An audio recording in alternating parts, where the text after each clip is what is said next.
অনেক দিন আগে এক গ্রামে এক সাধু থাকতেন। তার নাম ছিল জামদগ্নি।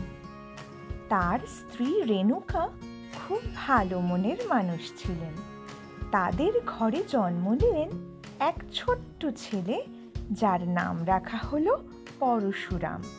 পরশুরাম ছোটবেলা থেকেই খুব বুদ্ধিমান এবং শক্তিশালী ছিলেন।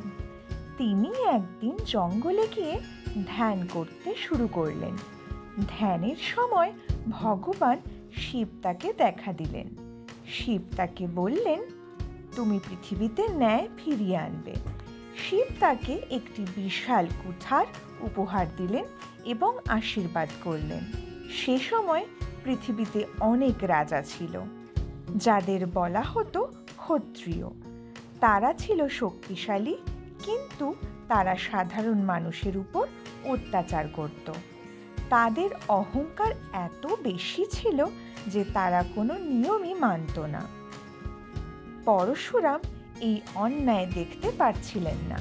তিনি ঠিক করলেন, ক্ষত্রিয় রাজাদের অহংকার ভেঙে দেবেন এবং সাধারণ মানুষকে রক্ষা করবেন। পরশুরাম তার কুঠার নিয়ে একে একে সব দুষ্ট ক্ষত্রিয়দের বিরুদ্ধে যুদ্ধে নামলেন।